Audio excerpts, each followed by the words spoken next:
What is up? Good morning, ladies and gentlemen, and welcome to the Shred Show live with me, Josh Pitts, and my good friend, Paul Dooley. Guys, I am, as you know, I'm always excited. I'm always enthusiastic, especially in the mornings, but this is one of those mornings where I'm really pumped because I have Paul hanging out with me this morning. This is an originator who's doing some insane things with Philadelphia mortgage brokers. By the way, give them a quick shout out. There's some great people in that organization. Paul, Evan Wade.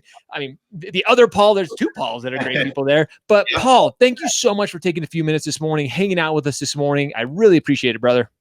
Absolutely. Thanks, Josh. Appreciate you having me on. Dude, there's so much. First and foremost, guys, if you didn't know this is actually Paul's very first podcast, very first show that he's done. So I'm excited. I'm proud of him for putting himself in that uncomfortable situation and getting outside that comfort zone. So kudos to him for that too. But there's a lot. I mean, literally, Paul and I were just kind of talking about some things before we got on here. And there's so much that him and I are going to talk about today. You're definitely going to want to listen in. You're definitely going to want to stick around. You're going to want to share this podcast because there's so much. We're going to get into asking ye shall receive. We're going to talk about military. We're going to talk about veterans. We're going to talk about so many things. You are not going to want to miss this. So first and foremost, for those who don't know you, Paul, tell us a little about yourself. First, actually, before we even get into that, you're a veteran. Thank you so much for serving our country, for your sacrifice. I love that you and I both have our flags in the background. You've got yours, you've got mine. So tell us a little bit about Paul. Those who don't know Paul Dooley, tell us a little bit about yourself. How long have you been in the industry for? I'm coming up on 7 years in the industry. After I got off of active duty, deployed to Iraq with the Marine Corps, went to Temple University, and from there got hired at GMAC, worked the call center, and then eventually found my way to the broker world, which is my home, and I love it. So how did you get started? Like how you get right out of the military to somebody be like, hey, Paul, you should be a mortgage expert. You should be, how did you get started in the industry going from the military to mortgage? How'd that happen? So one of my friends actually got started at GMAC, which eventually turned into Ditech. And it was a call center. So, it was a good starting point, good place to get your foot in the door and get licensed up and just answering phones and getting the experience of, working through an actual 1003. So basically we were just doing streamlines at the time, mostly HARP, FHA, VA. And then once I started getting more into VA, I found that, my military career and my new career kind of intersected and kind of felt a passion for that. So I went with the VA loans and kind of ran with that. Learned as much as I could about VA loans, learned the guidelines inside and out. And I signed up for a military mortgage boot camp with Jay McMakin and Mike Fisher. And they, put on a great program and really educate. Eventually, through that, I met Evan Wade, Paul Carson, who are champions of the VA lending arena, and they do a lot for vets. And I joined their company once they started up, so it really was a great fit once I came over to Philadelphia Mortgage Brokers about a year and a half ago. Dude, that is awesome. Like that's one of those stories where you have so many people. You literally just talked about so many people in the industry who helped you get to where you are today. And we're going to talk about some of those people here in a minute, but it's so cool hearing stories like that where, you knew you wanted to serve that community. You knew you wanted to help veterans. You're a veteran yourself. So, which we're going to talk more about here in a minute too, but it's just so cool that you're willing to and humble enough to recognize that other people helped you get to where you're at today, which that's exactly what I want to talk about as well. Everything, see, I got the Never Relax shirt on with UWM and something that I think is really cool. And it's in one of the groups that you and I are part of, you shared this and I saw it and I'm like, this is so cool. The fact that lenders are willing to listen right now. So I want you to share this story. You had something with UWM that you had an idea that kind of changed the process, and it may not seem like a big deal to everybody, but it was to you, and it was to some of the people that you were serving, some of the people that you were working with. So share a little bit about this story and what happened and what you asked and kind of how that went down. Sure. So as a part of UWM's UClose 2.0 process, which is excellent. If you have to make a little change in there, sometimes it would trigger an email that would send out to the settlement agent and to other parties involved with the closing. And the email would be titled closing canceled, which would create an unnecessary panic because closing was not canceled. We just had to pull it out of closing to make an adjustment. So that would have us on the phone putting out fires where, it's kind of taking us out of our, trying to sell, trying to build more business. We have to take time out of that to put out some unnecessary fires. So I submitted a brilliant idea to UWM just to change that verbiage. Just instead of closing canceled, let's bring it to closing details changed or something along those lines.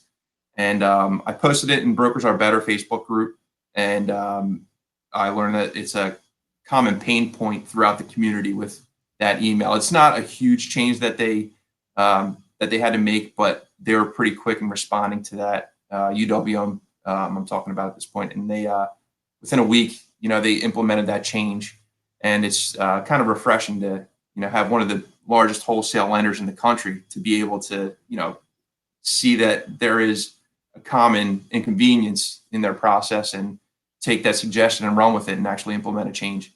So it's pretty cool that we have that communication with higher ups that far. So. Dude, I think that's what's so cool to me is, like you said, you have the number one wholesale lender in the entire country that, I mean, they're doing so much business, and you're just one voice. You're one of, how many tens of thousands of originators that send deals to UWM every single month. But the fact that they were willing to listen and they said, hey, you know what? Paul's got a good point here. Like, let's look at this. Let's take this into consideration. But they didn't just take it into consideration. They actually implemented it. They actually said, holy crap, he's totally right. Like, this is something that clearly is causing not only pain for Paul, but for other people. So let's make a quick change. And the fact that you have a lender of that size that is willing to make a change and adapt, it just goes to show that at UWM, again, they're forward thinking and they serve the originator community. They're all about like, hey, we want to hear from you. We want to implement these ideas. And without guys like you, Paul, and actually suggesting them, so many people would just be willing to sit back and be like, oh, well, it's just part of their process. I'm just one voice. What can I actually do? But you were that one voice who was a voice of change. That's got to be that's pretty significant for you.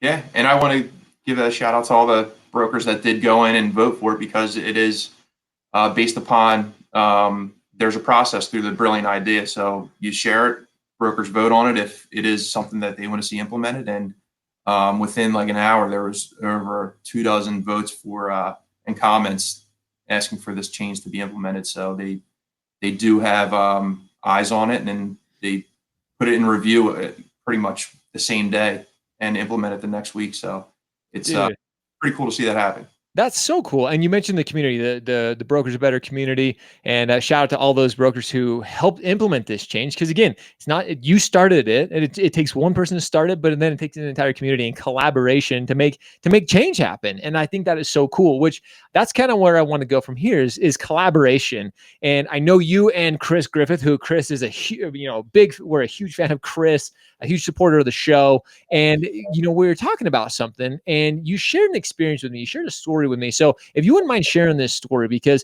through collaboration with another originator, you were actually able to serve a veteran in the community. So share a little bit about that story.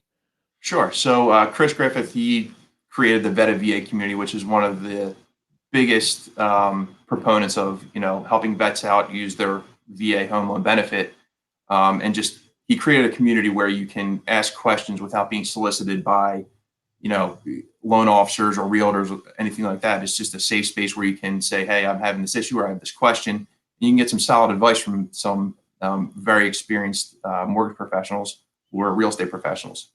So we had a veteran on there who said he was in process for 60 days almost at that point with his current servicer for a VA streamline.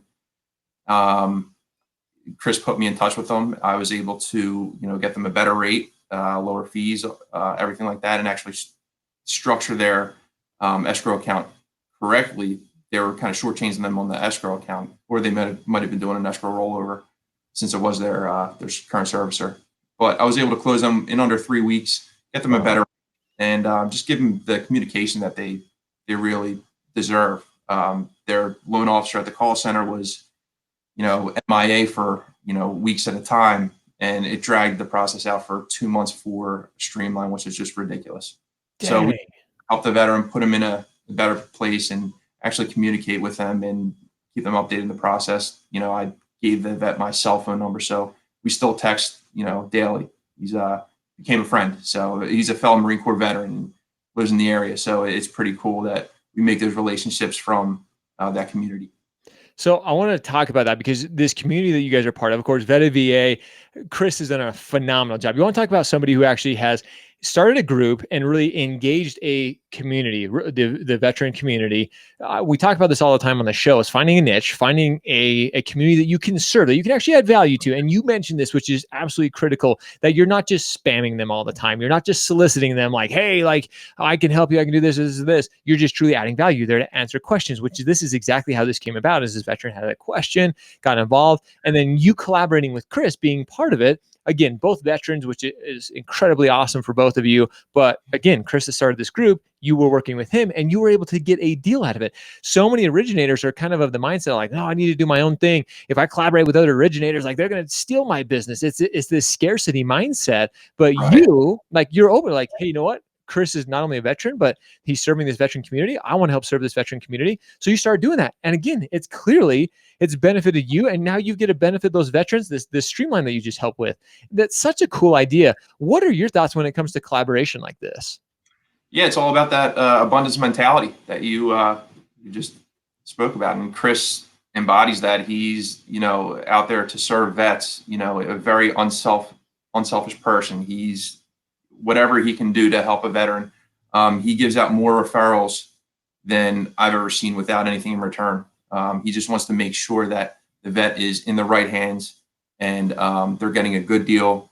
And there's a professional there that is experienced that will make sure that they can get them to the finish line with a solid rate and solid fees. So let me ask you this: when it comes to serving the veteran community, again, being a veteran yourself, when it comes to the veteran community, is being involved as much as you are, is it mainly referrals from other veterans? Where do you see a lot of your business come from? Is it being involved in these groups? Is it just putting yourself out there? How do you see a lot of these referrals come to you? Sure. I work with a few realtors that they do the Homes for Heroes program. So I get some really good referrals from them. Other veterans. I'm very active in the VFW in my community. So through veterans, I'll get some referrals from them. Social media, we'll put out a lot of our company, Philadelphia Mortgage Brokers. We're known in the area for being very VA focused and doing a lot for vets. So we get a lot of organic leads from that. So we're able to, kind of source it from multiple different sources just from being really good at what we do. Dude, that's awesome. Well, and you talked about it. It's all about relationships. You kind of mentioned that. It's putting it out there, using social media, using all these different channels. And you guys probably heard Paul, you didn't just say one. Like there's all kinds of different things that you're involved in. It would be a social media, referral partners. I think sometimes, especially when it comes to social media, people I talk about you got to be all in, but at the same time, you have to be very dedicated and you have to have a process. You have to have a plan when it comes to working on these different channels. And clearly, as you've been involved in these different things, you see new opportunities come from that and being able to serve that veteran community. So it's so fun, Paul, to talk with somebody like you who's had so much like great experiences, so many great stories to share. I'm sure you could share story after story after story of veterans you've been able to serve, but that's what it's all about for you, is being able to help. Being a veteran yourself, serving our country so valiantly, you're able to go back and educate those borrowers, because as you've probably seen too, some of the veterans have just no idea of the benefits that they actually have right there in front of them. Right. Yeah, and that's the biggest thing, is making sure they're educated about the benefit and using it in the best way possible. Leverage that, and it's the first step in building wealth, is becoming a homeowner and making sure that you can do it correctly. Don't go to one of these other lenders that might have veteran in their names that will charge you 2 points and for a rate that you can get with no points, and with an origination fee tacked onto that. So we like to make sure that they're being served correctly. That's awesome, man. So I want to talk about 2020, going into 2020. I don't know if you have goals for this year. What's your big focus when it comes to growing your business, continuing to work with great companies like UWM, with Veta VA? What is your plan, and what are you looking forward to in 2020 to really continue to grow your business? Just get the word out there about the benefit of working with a broker, especially for government loans, FHA, VA.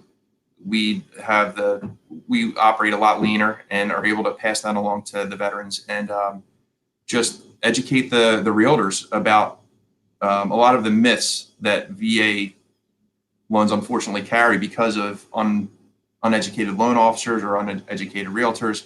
Unfortunately, we see a lot of times that selling agents will not accept the VA offer because they think it's an inferior loan, which is That's sad.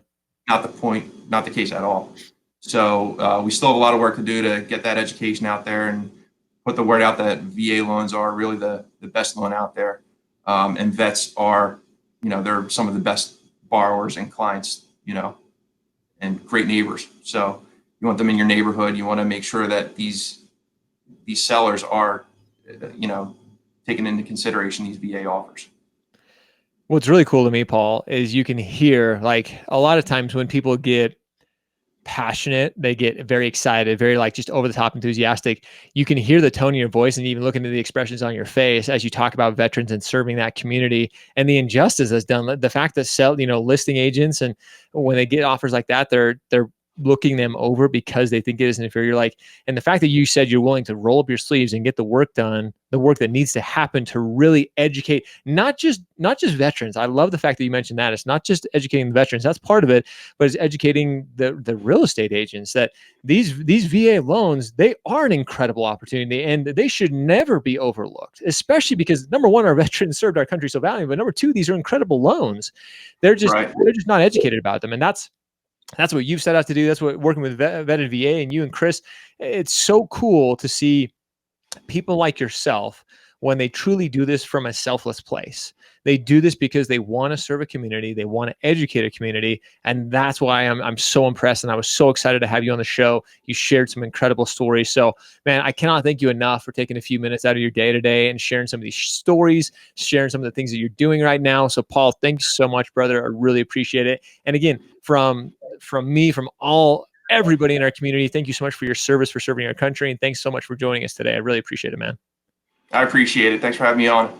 My little challenge to you too, Paul, like I said, this again, I mentioned at the very beginning, this is Paul's first time on a podcast, but you can clearly see, guys, he's doing a great job. He's got the energy. He's got the passion for it. So I'm going to challenge him to go out and keep doing it, keep spreading the word because he's doing such a phenomenal job. So proud of you, man. Guys, if you are just joining us or if you're just tuning in, make sure you comment #shred because you are showing up and you're shredding here with us. If you're joining us on the replay, make sure you comment #hustle.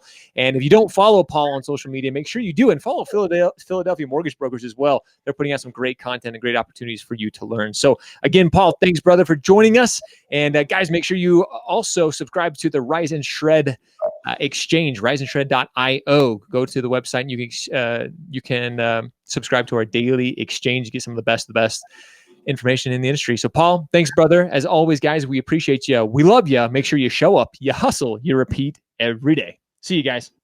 Thanks, Josh.